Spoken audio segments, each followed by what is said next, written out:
Simon François, on est ravis de vous recevoir. Bonsoir. Vous êtes l'un de nos collaborateurs réguliers, mais vous êtes aussi écrivain.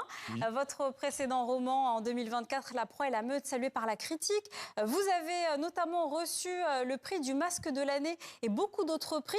Et vous venez de sortir votre troisième roman, La plupart des hommes, aux éditions JC Lattès. Alors, Pascal, vous avez lu ce roman pour nous? Ah oui, j'ai dévoré ce roman en 2 jours et 1 nuit. Je ne pouvais plus m'arrêter tellement le suspense était haletant. Alors c'est un roman policier qui se passe dans la petite ville de Giant, dont vous allez voir des images.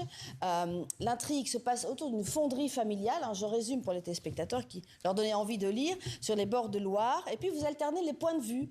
Il y a Gabriel, qui est le fils du patron de cette fonderie, qui est un patron tyrannique, et un père tyrannique aussi d'ailleurs. Juliette, sa sœur, qu'on retrouve tabassée dans une camionnette, la camionnette de Cad, qui est le meilleur ami de Gabriel, et puis Karine, qui est la gendarme envoyée, dépêchée de Lille pour faire l'enquête. Alors Giant, c'est 14 000 habitants, c'est là où vous avez fait votre lycée. Oui. Le précédent roman dont Amal parlait se déroule à Blancafort, qui est aussi, voilà, c'est la campagne, c'est là où vous êtes né, et donc c'est votre particularité. Vous faites des romans policiers à la campagne, des romans policiers ruraux. Et ma question, c'est est-ce que c'est parce que vous avez vous-même souffert de ce mépris, maintenant que vous vivez à Paris, vous le voyez de l'autre côté, le mépris pour la campagne, le mépris pour cette France périphérique? Oui, je l'ai pris, ce mépris-là. Et effectivement, ça a été assez compliqué parce qu'en fait, en premier lieu, j'ai pas écrit tout de suite sur la campagne. Mon premier roman se passe à Paris, c'est quelque chose de très urbain, dans le milieu des Ventouses. Et en fait, j'avais quelque chose, c'est que je suis fan de littérature, notamment littérature américaine, littérature des grands espaces. Et je lisais quasiment que ça. Et moi, j'avais mis un peu sous le tapis cette culture de la campagne, là où j'avais grandi. En fait, moi, le village dont vous parlez, Blancafort, c'est un tout petit village, c'est 1000 habitants, donc j'ai passé mon temps dans les forêts à côté, aller à la pêche. Mais moi, j'avais mis un peu tout ça de côté. Et en tant que lecteur, j'étais vraiment fasciné par cette littérature américaine, justement de la nature.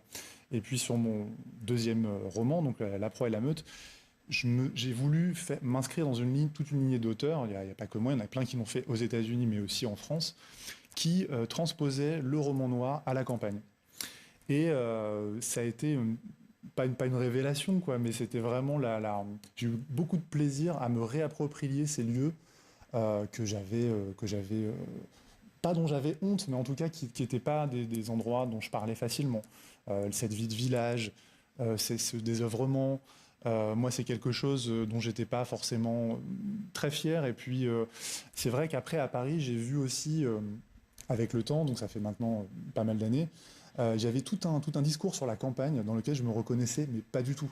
Moi, venant d'un petit village et ayant grandi après dans une petite ville, je ne me reconnaissais pas du tout dans ce tableau qui était fait de la campagne. Et j'avais envie de donner ma version de ce que moi j'avais vu, mais sous le prisme du roman noir. Donc avec la noirceur, ramener une intrigue policière, un polar, mais à la campagne, avec ce décor.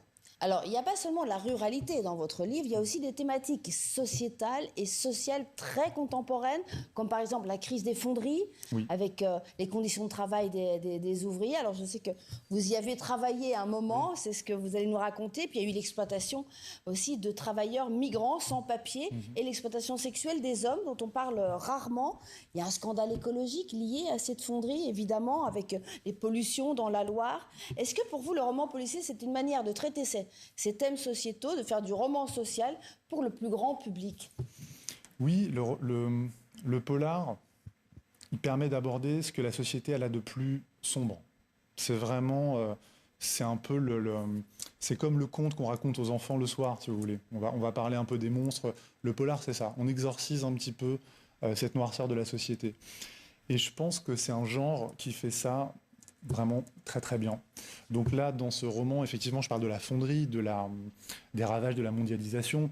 Moi, j'ai voulu l'aborder. Pourquoi la fonderie? Parce qu'en fait, j'y ai travaillé. Et moi, ça a été un monde qui m'a profondément marqué, moi, personnellement. Je me suis retrouvé un petit peu par hasard dans une fonderie. J'avais 20 ans, j'avais rien à faire là. Je faisais une école de métallurgie et j'ai fait 2 ans d'alternance dans une petite fonderie à Sancerre, donc pas très loin de l'endroit où se passe l'intrigue de mon roman. Et quand je suis arrivé, j'avais 20 ans, la médecine du travail m'avait dit, mais vous savez, là où vous allez, c'est Zola. Donc j'avais pas lu Zola à l'époque. Mais j'ai compris, en arrivant, je suis arrivé, j'ai vu des gens qui étaient couverts de sable à verre, c'est du sable noir avec lequel on fait les moules, et qui venaient de passer, donc il était 8 heures du matin, et ça faisait 4 heures qu'ils coulaient du métal à 1400 degrés. Et moi, j'avais jamais utilisé en tant que romancier toute cet univers en fait qui est très fort de la métallurgie. Et en tout cas, c'est très bien décrit. On doit malheureusement conclure. Merci Vous serez ce week-end au Quai du Polar à Lyon. Oui, tout à fait. J'ai la chance d'être invité au Quai du Polar, donc c'est vraiment la grand-messe du Polar. Il y a des auteurs du monde entier qui viennent pendant 3 jours pour parler de romans policiers. Il y a des conférences, il y a tout un tas de choses et il y a beaucoup d'animations dans la ville de Lyon. C'est vraiment un festival magnifique. Merci beaucoup Simon François, merci Pascal Bourgault de nous avoir